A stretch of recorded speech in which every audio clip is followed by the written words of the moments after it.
Meus irmãos e minhas irmãs, nós vamos fazer hoje então o nosso terceiro e último vídeo sobre a introdução ao Pentateuco.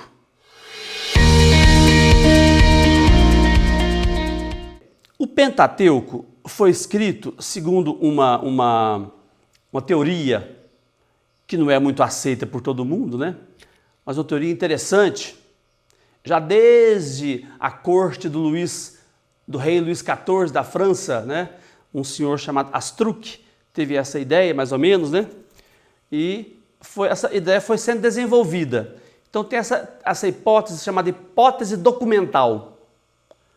Ela, do Wellhausen, não sei o nome em alemão como é que pronuncia, né? Wellhausen, ele fala o seguinte: o Pentateuco foi escrito a partir de 4 tradições diferentes, de épocas diferentes, lugares diferentes, autores diferentes. 4 grupos de escritos. O primeiro grupo de escritos chamava Deus de Javé. Então, são os textos javistas, a tradição javista. O segundo grupo de textos chamava Deus de Elohim. Elohim. São os textos eloístas. Os javistas provavelmente do Reino do Sul, Judá, e os eloístas provavelmente do Reino do Norte, Israel. Depois apareceu um grupo de escritos, não só no exílio, mas também no exílio da Babilônia, chamado tradição sacerdotal, escrito por sacerdotes. Por exemplo, o primeiro capítulo do livro do Gênesis, a criação em 7 dias. E a outra tradição, que foi uma releitura de antigas leis de Israel, que é o Deuteronômio, a tradição deuteronomista. Essa tradição deuteronomista deu origem ao Deuteronômio, Josué, Juízes, 1 e 2 Samuel, 1 e 2 Reis. A tradição deuteronomista. Durante muito tempo se pensou que Moisés é que tivesse escrito todo o Pentateuco. Muita gente pensa isso, muitas igrejas cristãs pensam isso, mas não é verdade. Não é verdade. Moisés já tinha morrido há muito tempo. Há muito tempo, né? O primeiro que percebeu que não foi Moisés que tinha sido o autor, e percebeu também que, ora, Deus era chamado de Javé, ora, era chamado de Elohim, quer dizer, textos de tradições diferentes, foi exatamente esse que eu disse para vocês, Astruc, em 1753, que era um médico, portanto, estudioso da corte do rei francês Luís XIV, mais ou menos, né? Me lembro muito bem. Mas não interessa isso, né? Interessa que foi esse Astruc, 1753. Aí começou a desenvolver a hipótese de que o Pentateuco podia ser o resultado de diversas tradições diferentes. Começou a surgir essa hipótese, que foi traduzida por hipótese documental. A tradição javista foi escrita no Reino do Sul, no tempo do rei Salomão, mais ou menos no final do século X a.C. Fala dos ideais da corte de Jerusalém, né?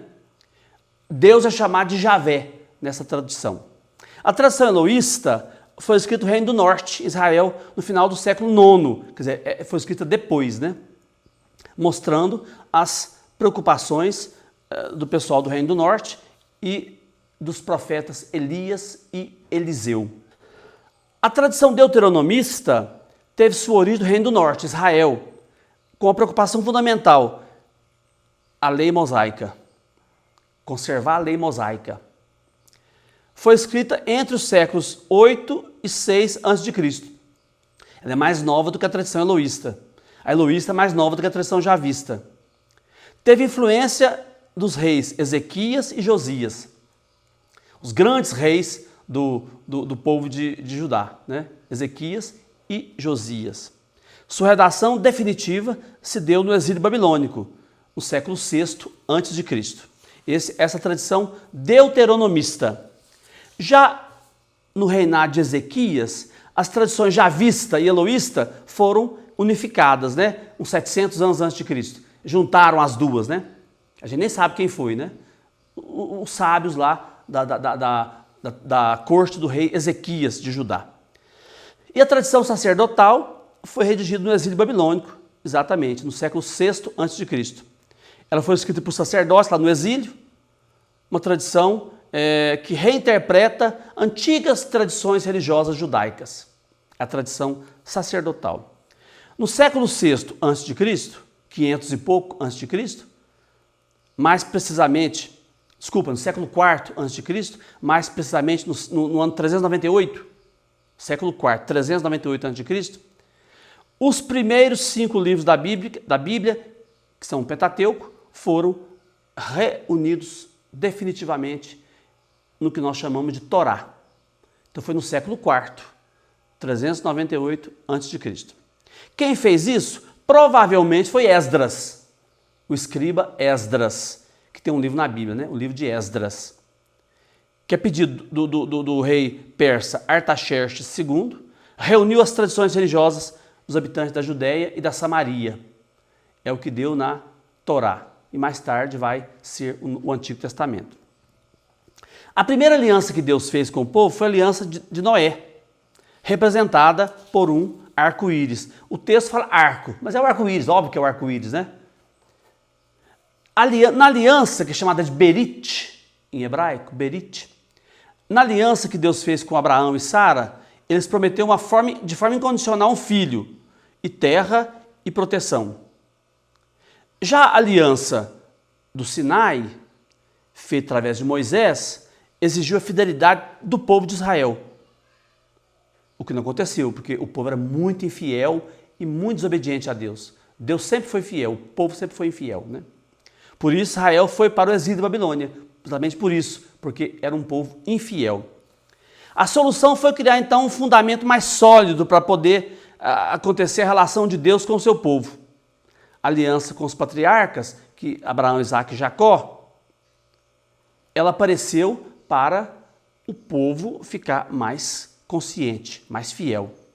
Por causa de tudo que aconteceu, todos os reveses e as dificuldades que aconteceram, Israel resolveu iniciar sua história com o clã de Abraão e de Sara. É um clã fundante, né? É um grupo fundante que fundou o povo de Israel. Abraão veio do norte, da Babilônia. Ele era iraquiano, hoje é o Iraque, né? O sul do Iraque é a Babilônia, o norte do Iraque era a Assíria. Então Abraão vem do norte da Babilônia. Israel também veio do exílio da Babilônia. Abraão viveu no Egito. Israel também, né? Israel, que no caso é o Jacó, né? Abraão atravessou a terra prometida de norte a sul. Quer dizer, é antepassado de todo mundo, praticamente, né? Abraão foi o primeiro a crer em Deus. A primeira a crer nas promessas de Deus foi Abraão. Abraão significa pai de muitos. Pai de uma multidão em hebraico, né? Pai de muitos. Foi o primeiro a construir altares para louvar a Deus, para agradar a divindade. Foi o primeiro a sacrificar animais no culto preparatório da aliança, né? Era para sacrificar o filho dele, Isaque, mas ele deixou, não fez isso, não seguiu o costume dos reis cananeus, né? Que ofereceu seus primogênitos ao Deus, aquele Deus lá que tinha uma fornalha na barriga, né? Então, eles ofereciam os primogênitos a Deus, achando que agradavam a eles. Abraão não vou oferecer a Deus nenhum, eu vou oferecer um carneiro no lugar do meu primogênito. Aí começou a religião judaica, né? O sacrifício. Foi o primeiro a praticar a circuncisão e a pagar o dízimo, e pagou o dízimo a Melquisedeque, né? Ele foi um modelo de hospitalidade, hospedou aqueles 3 anjos, um deles era Deus, né? Ele é mestre da hospitalidade, obediente a Deus. Esse era o Abraão. Ao contrário de Abraão e Jacó, Isaque foi o único a viver a sua vida inteira na terra prometida. Ele não andou, né? Isso significa que ele deu aos seus descendentes o pleno direito à posse da terra. Ele não saiu como Abraão saiu, Jacó saiu. Não, ele ficou sempre lá. Isaque sempre ficou na terra prometida. Agora, Jacó foi um patriarca muito popular no Reino do Norte. Um cara esperto, inteligente, apesar de não ser moralmente, não ter sido tão correto, né? Que roubou a primogenitura de Esaú, roubou a bênção de Esaú, né? Uma coisa muito feia, né? Mas Jacó foi para a Mesopotâmia, morreu no Egito e foi enterrado na região de Canaã. Quanto à história de José, nós estamos terminando Gênesis, né? Quanto à história de José, as promessas de Deus não aparecem. Hora nenhuma se fala de promessa de Deus na história de José. Deus não fala diretamente com José. A história de José é uma narrativa assim, mais bem elaborada, mais arrumadinha, mais certinha, mais literária do que a narrativa dos outros patriarcas, Abraão, Isaac e Jacó. Essa é a história de José, né? Que nós chamamos de novela, né? É uma novela que tem uma moral da história importante, né? A importância da boa convivência entre irmãos, que é o objetivo da narrativa de José.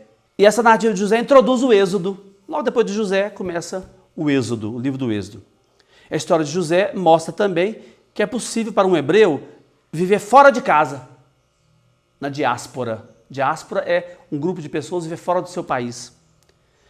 Há então conflitos na família de José. Há conflitos entre o norte e o sul. Há conflitos entre Israel e Judá. Mas tudo acaba bem, né? O ódio, a inveja e o ciúme são superados nessa narrativa do livro de José. Uma lição que tem sua importância até para nós hoje. Então, essa é a nossa pequena introdução ao Pentateuco. Eu comecei a falar mais do Gênesis, né? Terminei falando da história de José, mas nós vamos agora começar no próximo vídeo, ver a história do Gênesis, todo o texto, né?